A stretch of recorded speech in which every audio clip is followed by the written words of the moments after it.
different parts of the U.S. code that allow you to discern whether somebody should be a full-time employee or an independent contractor, but those are not allowed to be applied by the IRS because of what the 530 law says.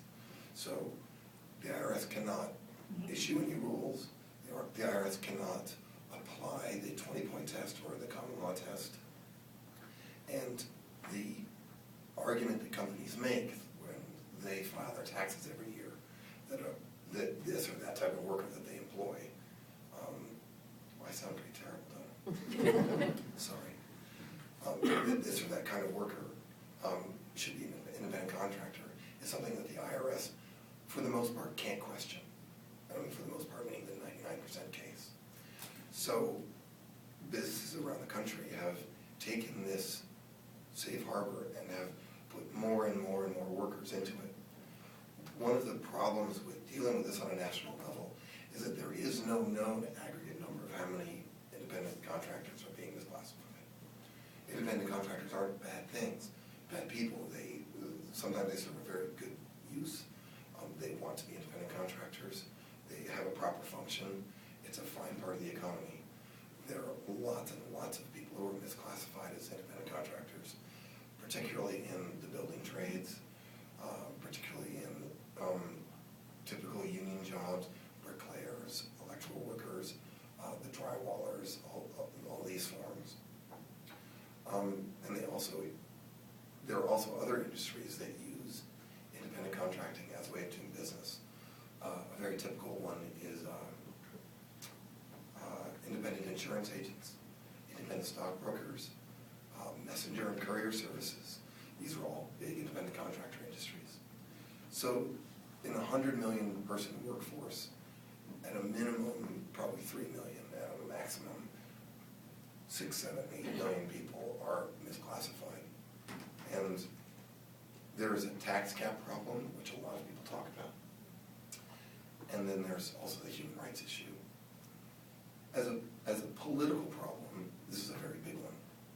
A lot of corporations have said that solving this problem is not one that they want at all. And irrespective of the politics of the audience, the general concept is that Democrats want this fixed and Republicans don't. And there's a lot of money, an enormous amount of money and lobbying and so on that goes behind keeping this from being fixed. 33 years of it. So the thing that made this even more urgent in the last year, even though people wanted to fix this for a long time, is the health care bill.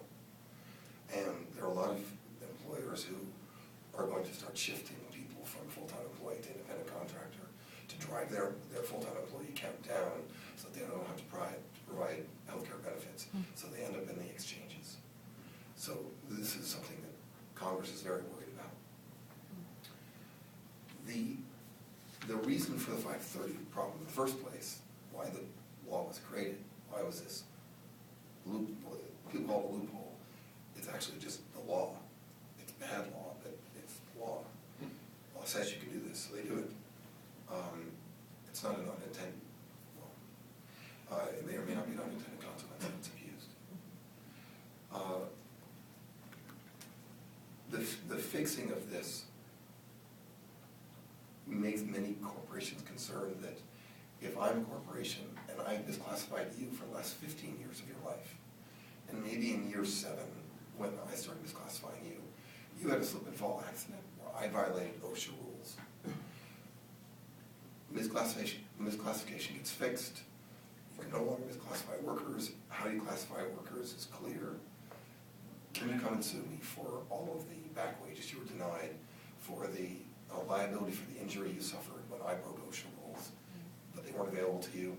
What is my retroactive penalty? This is what scares the heck out of corporate America. And as a justice issue, it would be hard to argue that this shouldn't be addressed. As a practical issue, it's a nightmare. There are people who are denied pensions. There are people who are denied a proper amount of work hours per week. And so on and so forth. So there's a lot of damage or injustice that's been done to an awful lot of people, millions of people, people who are no longer in the workforce, people who are currently in the workforce. What's their redress? The only way you can solve this in any practical way,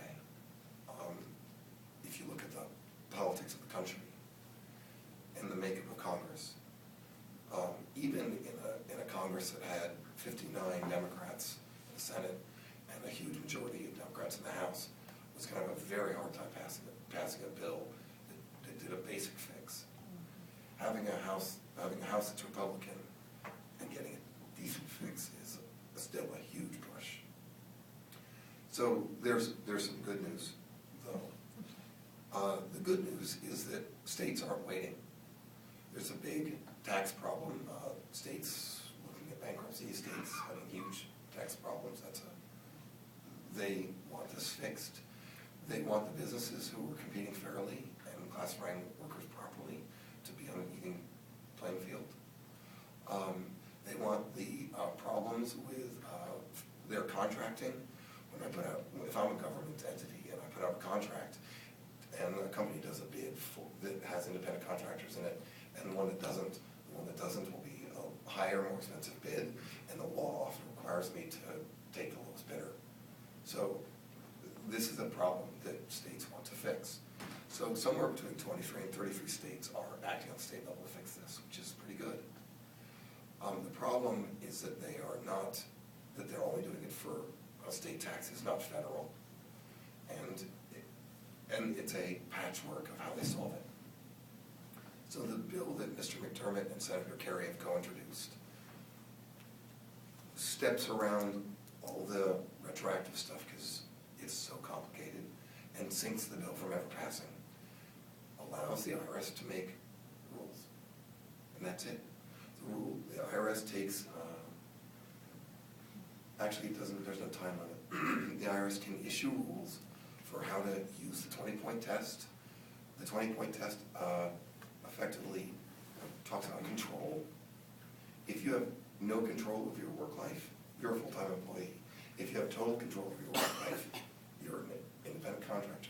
When you come, whether you wear a uniform, what hours you perform, whether there's a code of conduct, all that stuff. The big case is usually FedEx, right? They wear a uniform, they drive a truck, they're told how to pick up packages, how to speak to people, what to do, all that stuff, and then yet they're classified as independent contractors. It's kind of a joke. But that's the big federal case on this. But the idea is to allow the IRS to make rules in the next 18 months or 2 years after the bill's passed, and then for people, for companies to reclassify workers within a reasonable amount of time, usually about a year. It's complicated. A lot of the companies that misclassify workers don't have HR departments, don't have lawyers, don't know how to do this. They're just really bare bones shops. They may be high profit margin, but they don't have a lot of infrastructure in their companies. And they reclassify their workers, and slowly but surely, the number of workers who were misclassified gets emptied out. There's still some, and then the IRS also can go and start applying those rules if you misclassify, starting from the date of the implementation of the law. So that's what the bill does. Excuse me, the way that you get this passed now is by House, Mr. McDermott and Senator Kerry agreeing on a new version of the law, the Senate passing it in a tax bill, and on something that the House Republicans must or can't amend. It can't change, and it must pass. So oddly enough, something like defense appropriations. We insist on funding our wars. That has to pass. And if Democrats want to get something done, usually that's what they pay attention to. So anyways, that's the state of this. The possibility of getting this done in the next 2 years is, I don't know, but 20%, 25 maybe. The administration has put it in its federal budget. So it's a line item of things that the administration would like done. So anyways, I can answer questions if you want.